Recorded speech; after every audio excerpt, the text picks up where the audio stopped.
आरिफ की आंखों में आज एक अजीब सी चमक थी। हृदय में एक मीठी बेचैनी, क्योंकि आज रात उसकी होने वाली पत्नी सोनिया उसकी बाहों में होगी। वही सोनिया जो गांव की सबसे खूबसूरत लड़की थी। जब वो उसके पिता के पास सोनिया का हाथ मांगने गया था, तब मामला इतना आसान नहीं था। भारी मेहर, बड़े बड़े वादे और लंबी बैठकों के बाद जाकर कहीं रिश्ता पक्का हुआ था। शादी ऐसी धूमधाम से हुई कि पूरा गांव जैसे दूल्हे की बारात के रंगों में एक झलमला उठा। लंबे थकाऊ दिन के बाद जब सारी रस्मों रिवाज खत्म हुए, आरिफ अपने कमरे की तरफ बढ़ा। उसके सीने में धड़कन बढ़ गई। उसकी नई दुल्हन उसका इंतजार कर रही थी। दुल्हन पलंग पर बैठी थी, घूंघट में पूरा चेहरा ढका हुआ। आरिफ का दिल धक धक कर रहा था। वो धीरे से करीब आया और अत्यंत नरम आवाज में बोला, आखिरकार मेरी सोनिया। उसने कांपते हुए घूंघट उठाया और उसकी सांस गले में अटक गई। ये चेहरा सोनिया का नहीं था। हाँ, सामने एक लड़की थी, लेकिन वो सोनिया जैसी नाजुक, छरहरी, चांद जैसी लड़की नहीं, बल्कि काफी स्थूल शरीर की एकदम अनजान कोई। आरिफ 2 कदम पीछे हट गया, जैसे किसी ने उसके सीने में तीर मारा हो। गुस्से में उसका गला कांप उठा। तुम कौन हो? लड़की ने धीरे से सिर उठाया। उसकी आंखों से मोतियों की तरह आंसू गिर रहे थे। कांपती आवाज में उसने कहा, मैं फरहाना हूं, सोनिया की बड़ी बहन। आरिफ का गुस्सा धूं धूं करके जल उठा। सोनिया कहाँ है? मैंने उसका हाथ मांगा था। तुम सब ने मेरे साथ धोखाधड़ी की है। फरहाना का गला भर आया। कृपया मेरी बात सुनिए। धोखा सिर्फ आपने नहीं खाया, मैंने भी खाया है। आरिफ गरजा, साफ साफ बताओ। फरहाना ने इस तरह कहना शुरू किया जैसे सीने में चुभे हुए किसी कांटे को निकाल रही हो। सोनिया किसी और से प्यार करती है, एक गरीब लड़का जिसके पास सम्मान के अलावा देने के लिए कुछ नहीं था। जब आप धन दौलत और प्रतिष्ठा लेकर आए, तब हमारे पिता को ये सौदा लाभदायक लगा। सोनिया ने मना किया था, कहा था वो मर जाएगी फिर भी आपसे शादी नहीं करेगी। लेकिन किसी ने उसकी फरियाद नहीं सुनी। शादी के एक दिन पहले वो भाग गई अपने प्रेमी के साथ। एक चिट्ठी छोड़ गई है कि वो अब कभी नहीं लौटेगी। आरिफ को लगा जैसे पैरों के नीचे से जमीन खिसक गई हो। वो सिर्फ धोखाधड़ी का शिकार नहीं हुआ था, उसने ऐसी एक शादी की कीमत चुकाई थी जिसकी दुल्हन ही गायब थी। और तुम? उसने गुस्से में पूछा, तुम क्यों राजी हुई? फरहाना का रोना बढ़ गया। क्योंकि मैं भी बंदी थी, उसने टूटी आवाज में कहा। पिताजी ने कहा था, तुम बड़ी हो, तुम मोटी हो, तुम्हें कौन चाहेगा? ये हमारे परिवार का आखिरी मौका है। उन्होंने मुझे मजबूर किया ताकि मैं सोनिया के कपड़े पहनूं, उसकी जगह बैठूं और चुप रहूं। फरहाना ने सीधे उसकी आंखों में देखा। आंखों में विनती, डर और प्यार की आखिरी उम्मीद थी। मैं जानती हूं मैं वो नहीं हूं जिसे आपने चाहा था, लेकिन मेरे पास और कोई उपाय नहीं था। अगर आप मुझे वापस भेज देते हैं तो वे मुझे मार डालेंगे। मेरी इज्जत बचाइए। अल्लाह आपको इसका प्रतिफल देंगे।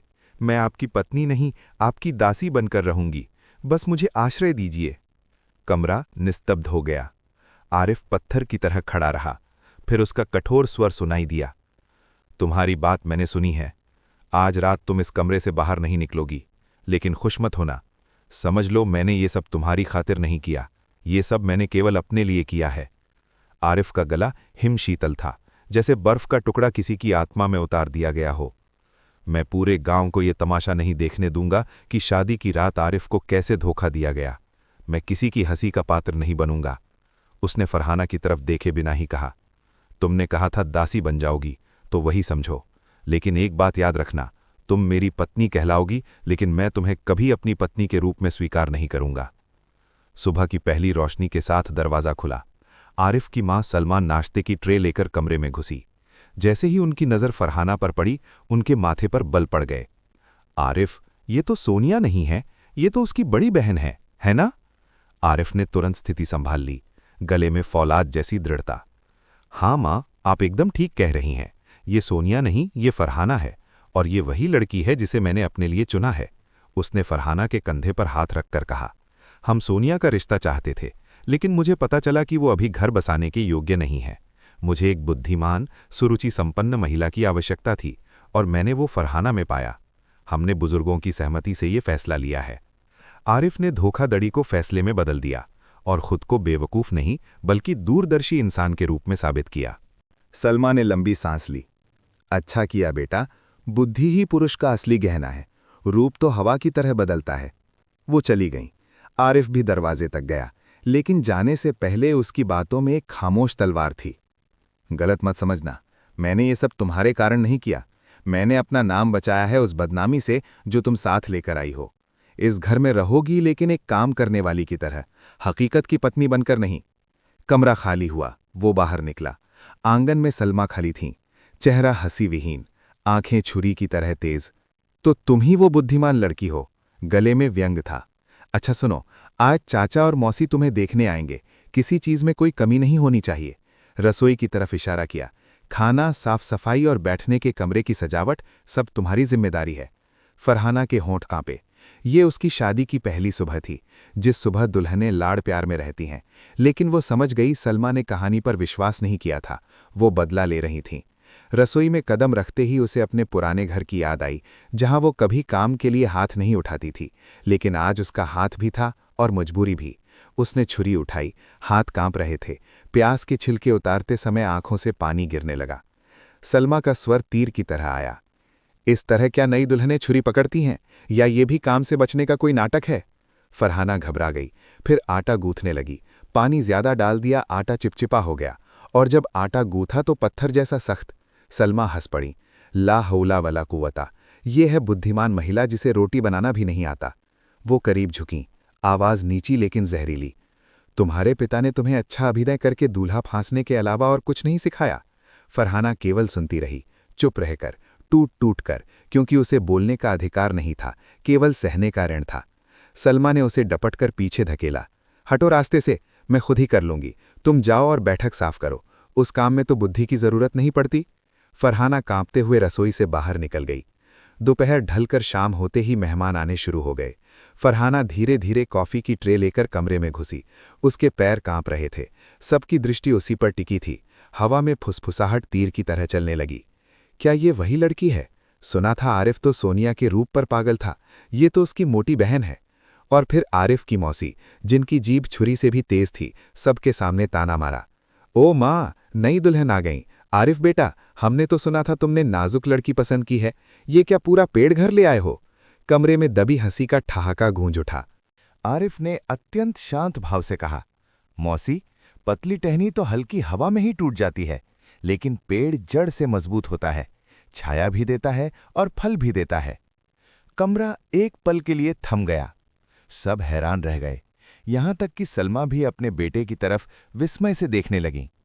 फरहाना के भीतर कुछ पिघल गया, एक अजीब सी गर्माहट। शाम होते ही मेहमान चले गए और घर में सन्नाटा पसर गया। जब फरहाना रसोई में सफाई के लिए घुसीं, सलमा पहले से ही वहां खड़ी थीं, ठंडी, कठोर और प्रतीक्षारत। उन्होंने व्यंग्य किया, वाह, फलदायक पेड़, मुबारकबाद, तुमने मेरे बेटे को मेरे ही खिलाफ खड़ा कर दिया। और फिर आदेशों की लंबी सूची शुरू हुई। कल से मुर्गे के बांग देने से पहले उठोगी, दूर के कुएं से पानी लाओगी, घर का कुआं तुम नहीं छुओगी, आटा गूंथोगी, गौशाला साफ करोगी, नदी पर जाकर कपड़े धोओगी, सब तुम्हारा काम है। मेरे नाती पोतों का पालन पोषण कोई आलसी औरत नहीं करेगी। फरहाना ने सिर झुकाकर सब सुना। ये काम तो 10 लोगों के बराबर था। उसने किसी तरह फुसफुसाते हुए कहा, जी समझ गई। वो जानती थी कि उसके पिता का झूठ, बहन का भागना और एक अहंकारी पति की जिद की कीमत उसे ही चुकानी होगी। उस रात वो स्टोर रूम में सोई। ठंडी हवा उसकी हड्डियों तक कंपा रही थी। वो घुटने सीने से सटाकर बैठी रही, निस्तब्ध, अकेली। अगला दिन उसकी परीक्षा की शुरुआत थी। दूर के कुएं से पानी लाना, भारी कलश, कीचड़ भरा रास्ता, उसके नाजुक हाथों में छाले, गौशाला का काम यानी जानबूझकर किया गया अपमान, नदी तक आधा घंटा पैदल चलकर कपड़े धोना, बर्फ जैसा पानी और कांपती उंगलियां। ऊपर की बालकनी से आरिफ सब देख रहा था। उसने उसे ठोकर खाते देखा।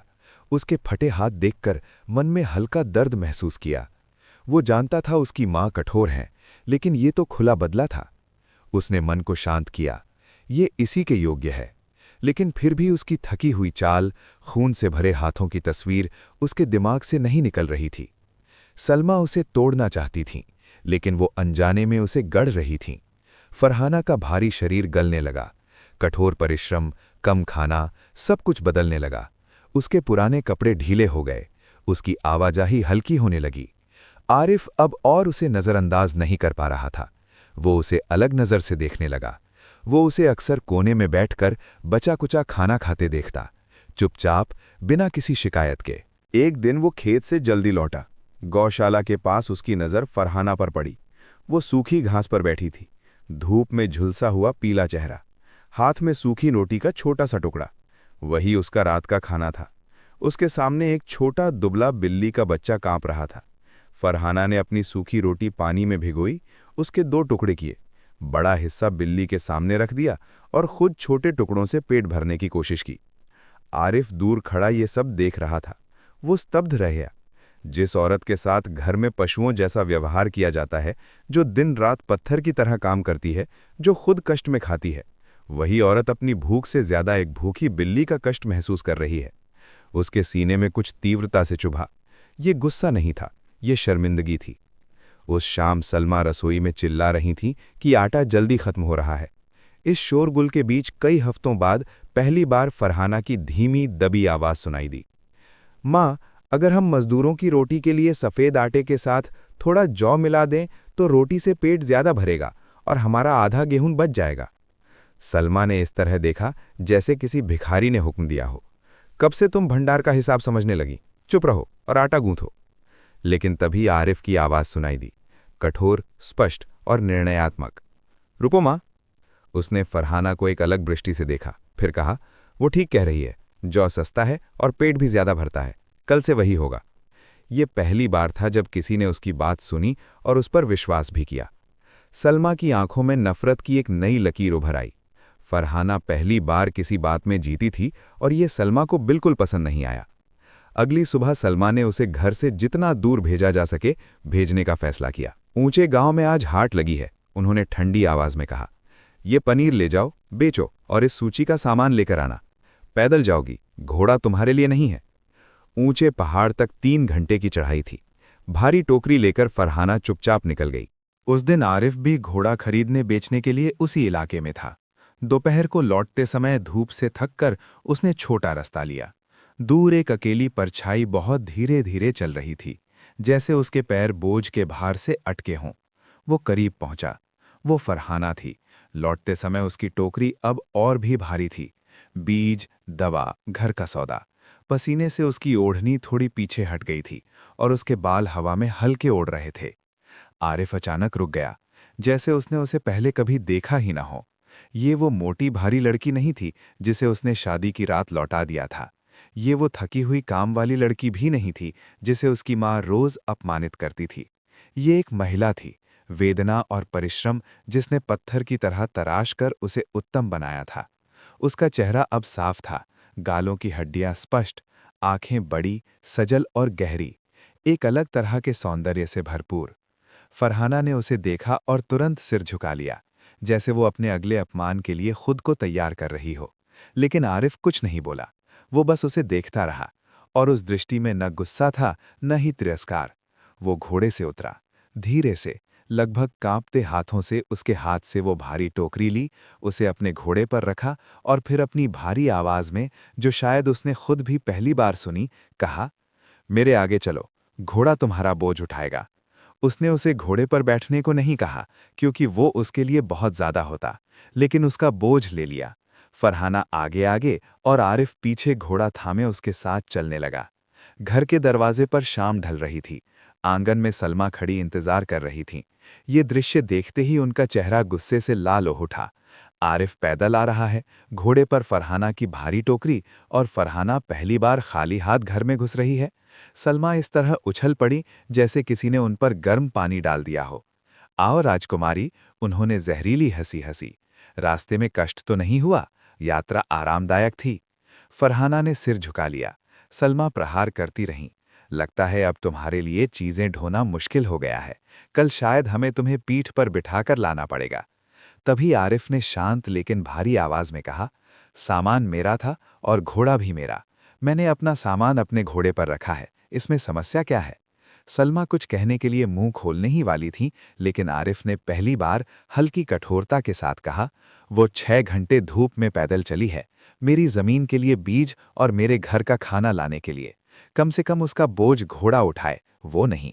सलमा पत्थर हो गईं, लेकिन उससे भी ज्यादा हैरान फरहाना थी। ये पहली बार था जब आरिफ ने उसे किसी तरह का सम्मान दिया, और ये झूठ नहीं था, वो सचमुच उसके परिश्रम का पक्ष ले रहा था। आरिफ ने उसकी तरफ देखा। चीजें रसोई में रख दो। फिर वो अपनी माँ की तरफ मुड़ा। उसने आज बहुत काम किया है, उसे आराम करने दे। ये शब्द सलमा के लिए थप्पड़ से भी ज्यादा दर्दनाक थे। अगली सुबह सलमा का गुस्सा अब एक मीठी जहरीली चाल में बदल गया। वो अजीब तरह से शांत थीं। आज तुम दूर के कूड़े पर मत जाना, उन्होंने नर्म आवाज में कहा। न लकड़ी लाने की जरूरत है। फरहाना हैरान हुई। धन्यवाद माँ, सलमा ने नकली कांपती आवाज में कहा। अरे नहीं, आरिफ ने मुझे हुक्म दिया है कि तुम आराम करो। मैं अपने बेटे को नाराज नहीं कर सकती। तुम अब मेम साहब हो, आराम करो, मैं तुम दोनों की सेवा करूंगी। उनकी हंसी में चमक थी, लेकिन आंखों में आग थी। कुछ दिनों बाद आरिफ ने रात के खाने की बड़ी जिम्मेदारी फरहाना को दी। उसने एक बड़ा लाभदायक सौदा किया था और व्यापारियों को दावत दी थी। फरहाना का दिल कांप उठा। वो स्टोर रूम में दौड़कर गई और जम गई। भंडार लगभग खाली था। सलमा ने जानबूझकर सब खत्म कर दिया था। न मांस, न अच्छे चावल, न अच्छे मसाले, केवल जौ, मसूर की दाल, कुछ सूखी हुई सब्जियां और पनीर का एक सख्त टुकड़ा। ये व्यापारियों का खाना नहीं था, ये तो किसी गरीब का दुख भरा दोपहर का खाना था। फरहाना की आंखों से पानी निकल आया, लेकिन फिर उसकी नज़र जौ की बोरी पर पड़ी और उसके दिमाग में एक चिंगारी जली। मुझे कुछ शानदार बनाना होगा, चाहे जो हो। वो तुरंत काम में लग गई। उसका जादू शुरू हुआ। पहला, मसाले। बगीचे से पुदीना, रोजमेरी और जंगली धनिये के ताज़ा पत्ते तोड़े। दूसरा, सूप। मसूर की दाल धोकर एक सूखी प्याज के साथ चूल्हे पर चढ़ाई। धीमी आंच पर खुशबू फैलने लगी। तीसरा, रोटी। बचे हुए थोड़े से सफ़ेद आटे के साथ सख्त पनीर कद्दूकस करके मिलाया। जंगली धनिया डाला। एक खुशबूदार शाही रोटी तैयार करने लगी। चौथा, मुख्य भोजन। जौ को सब्जियों के साथ धीरे धीरे पकाया, जड़ी बूटियां डाली और थोड़ा तेल मिलाया। और ये जौ अब जौ नहीं रहा, ये एक मलाईदार खुशबू से भरा रिसोट्टो जैसा शानदार व्यंजन बन गया। आरिफ अपने मेहमानों को लेकर आंगन में आया। सलमा वहां खटिया पर बैठी थीं। उन्होंने ठंडी आवाज में पूछा, वो कहाँ है? सलमा ने कृत्रिम शांति से कहा, रसोई में है, तैयारी कर रही है। व्यापारी आकर बैठ गए। कमरा भारी निस्तब्धता से भरा था। और फिर फरहाना भीतर आई।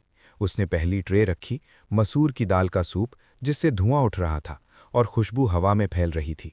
फरहाना ने धीरे और संयत आवाज में कहा, यह गर्माहट का सूप है, थकान दूर कर देगा। फिर उसने एक और ट्रे रखी, एकदम ताज़ा, हल्की, कुरकुरी रोटी जिसमें कद्दूकस किया हुआ पनीर और जंगली धनिया मिला हुआ था। अंत में उसने मुख्य भोजन रखा, जौ का एक मलाईदार खुशबूदार कटोरा, ऊपर ताज़ा पुदीना पत्ता सजा हुआ। कमरा निस्तब्ध था। व्यापारी जो भारी मसालेदार भुना मांस खाने के आदी थे, ये साधारण खाना देखकर हैरान रह गए। आरिफ के माथे पर ठंडा पसीना आया। वो बहुत घबरा रहा था। वृद्ध व्यापारी ने चम्मच उठाया, सूप को धीरे से हिलाया, सुगंध ली और मुंह में डाला। एक पल, दो पल, फिर उन्होंने आंखें बंद कर लीं और भारी आवाज में कहा, या अल्लाह। उन्होंने दूसरा चम्मच लिया, फिर तीसरा। ये मसूर की दाल नहीं, ये पिघला हुआ सोना है। ये रेशम की तरह नर्म है और इसका स्वाद मुझे मेरे बचपन के घर की याद दिला रहा है। बाकी व्यापारी राहत की सांस लेकर उत्साह के साथ खाने लगे। फिर रोटी की बारी आई। वो इतनी हल्की और खुशबूदार थी कि वृद्ध व्यापारी खड़े हो गए, जबकि वे किसी के लिए खड़े नहीं होते। उन्होंने फरहाना की तरफ देखा। ओ मेम साहब। फरहाना घबराकर सिर उठाया। मैं नहीं जानता तुम्हारा पति तुम्हें कहाँ से लाया है, लेकिन वो दुनिया का सबसे खुशनसीब इंसान है। फिर वे आरिफ की तरफ मुड़े और बोले, बेटा, तेरी असली दौलत वो गेहूं नहीं है जो तूने आज हमें बेचा है। तेरी दौलत ये औरत है जो मिट्टी को सोना बना सकती है और जौ को महफिल का बादशाह बना सकती है। यही तुझे इस क्षेत्र का सबसे अमीर आदमी बनाएगी। मेहमान हंसी और दुआ के साथ विदा हुए। आरिफ कमरे के बीच में खड़ा रहा, खाली प्लेटों की ओर देखते हुए। सलमा दरवाजे पर मूर्ति की तरह जम गई थीं। उनके चेहरे पर हार की स्पष्ट छाप थी। आरिफ चुपचाप बाहर निकला, अपनी माँ को नज़रअंदाज करते हुए। फरहाना उसके पीछे पीछे आई। वो मुड़ा। उसकी आंखों में एक अलग तरह की विनम्रता थी। कैसे? उसका गला धीमा और विस्मय से भरा था। रसोई तो खाली थी, फिर तुमने इतना शानदार खाना कैसे बनाया? फरहाना बहती हवा की तरह शांत आवाज में बोली, जो कुछ बचा था उसी से बनाया है। आपका घर भूखा ना रहे, बस यही चाहा है। आरिफ देर तक उसकी तरफ देखता रहा। ये वही महिला थी जिसे उसने मोटी कहकर दुत्कारा था, जिसे दासी जैसा जीवन दिया गया था, लेकिन अब वो परिश्रम से गढ़ी हुई छरहरी मजबूत सुंदर महिला थी, बाहर से भी और भीतर से भी। आरिफ ने धीरे धीरे अपने कमरे की तरफ इशारा किया। मैंने गलती की। उसका गला भर आया था। गलती की जब मैंने सोचा कि मूल्य केवल रूप में होता है। गलती की जब मैं चुपचाप अन्याय देखता रहा। ये घर तुम्हारा है, न गेस्ट रूम न स्टोर रूम। उसने गहरी सांस ली और फिर वो बात कही जिसकी उम्मीद फरहाना ने कभी नहीं की थी। क्या तुम इस घर की मालकिन और मेरे हृदय की मालकिन होना स्वीकार करोगी? फरहाना ने आंखें बंद कर लीं। उसके पतले सुंदर चेहरे पर एक थकी हुई लेकिन जीत से भरी मुस्कान फैल गई। यही उसकी जीत थी। कभी कभी जिसे हम अपने जीवन का सबसे बड़ा जुल्म समझते हैं, वही हमारा असली रूप, हमारी असली ताकत और हमारा असली स्थान प्रकट करने का मार्ग बन जाता है।